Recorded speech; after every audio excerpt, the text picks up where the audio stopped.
When you think of Pentagon Jr., there's a few promotions you think of. You think of his current home, AEW, which he has been a part of since 2019. You think of AAA, where he is a top star. You think of Lucha Underground, where the promotion was built around him. What you don't think about usually is Impact Wrestling. But despite that, Pentagon Jr. had a very successful run in Impact.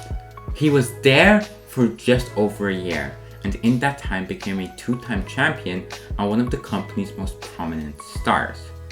But let's look at the run overall. How did Pentagon Jr.'s run go in Impact Wrestling?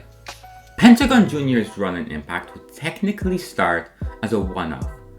He had a triple threat match at the Impact vs. Lucha Underground show against Fenix and Austin Aries.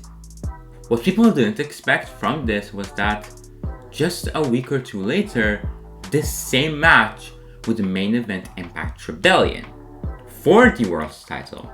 The reason for this? Impact Wrestling had to scrap for new challengers after Alberto El Patron no-showed several events, causing him to get fired when he was in a feud with Austin Aries that would culminate at Rebellion for the Impact World Championship. This would end up being a blessing in disguise for Impact. Alberto El Patron wasn't very liked by the audience, and to this day isn't really liked by any professional wrestling audience, at least in America, whereas Pentagon Jr. was on the run of his career in Lucha Underground, MLW, and AAA.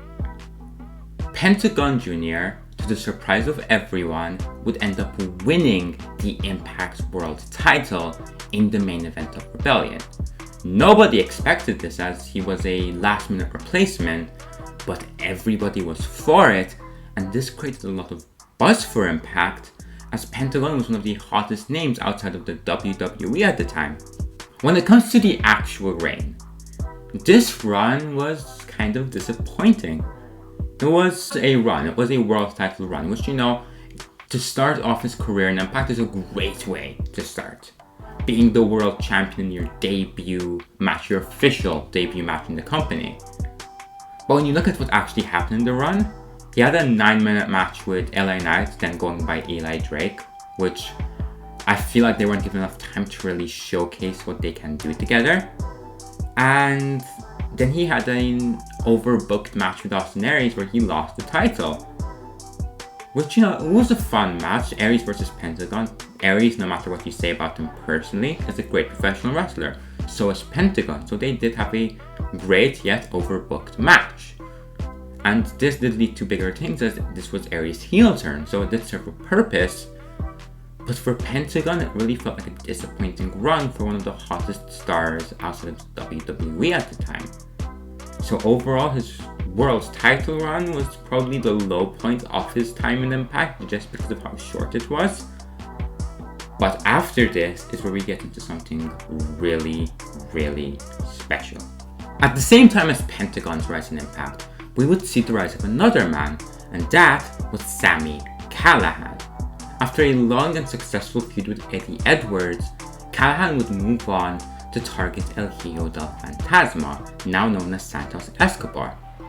Callihan would try to unmask Fantasma, and this would catch the attention of Pentagon Jr., who would save Fantasma and switch Callihan's focus to himself. Pentagon did this because of the prestige of the luchador mask, and Callihan was all about destroying that prestige.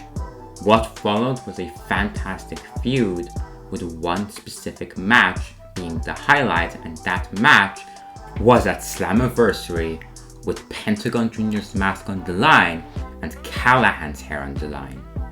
This match was something special. The two brought out the best in each other. In a complete blood-filled car crash of a match, the two would brutalize each other with weapons that should not be used in the ring, but my god, it was insane that they were hitting each other with spikes. They were doing all sorts of things to each other, and this match brought a lot of attention to Impact. It was something you weren't seeing in the other major promotions in America or even Japan, it was unique. It was something special that really showed how much Impact has changed in the past year or so since the Moran Callis took control. This match ended with Pentagon Jr. winning and shaving Sami Callihan's head, which would continue to feud. The two would feud for months after, culminating at Bound for Glory, where in a 6-man tag with the Lucha Bros teaming with Brian Cage and Sami Callihan teaming with his partners, his stablemates OVE, would face each other in the match of the night of a very controversial night, where Callihan and OVE would get the win. After this, Pentagon and Fenix would move on as a tag team, and they were looking for gold. And that gold was around the waists of LAX. This feud with LAX was interesting for a lot of reasons. It was a really good time in the tag division back then for Impact. They just had the LAX versus OGs feud, the original members of LAX, and then they were moving on to the Lucha Brothers versus LAX. They brought out the absolute best in each other, whether it be their TV matches, their pay-per-view matches, every time they would see on the show, and the story, other than the respect that they had for each other due to their mutual relationship with Conan, was them beating the absolute hell out of each other and switching tag titles back and forth in their series of matches. The Lucha Brothers would get one winning the titles during this feud, and it would go on for a solid 2 to 3 months before they'd lose them again to LAX in the main event of Rebellion in a Full Metal Mayhem match. But why did Impact give Pentagon yet another short run? Well, it wasn't exactly in their control, as the Lucha Brothers would sign with AEW, and other than one last appearance for each member on the week following Rebellion, this was the last we'd see of the Lucha Brothers in Impact Wrestling, meaning their run, or more specifically Pentagon's run, would last for around a year.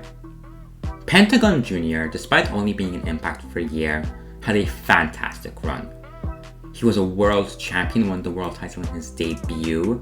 He had the feud and match of the year alongside Sami Callihan, arguably, and he had a great feud with LAX with a great series of matches. Pentagon felt like a genuine main event threat, and to me, that's what Pentagon is. He is an absolute star, and Impact knew that.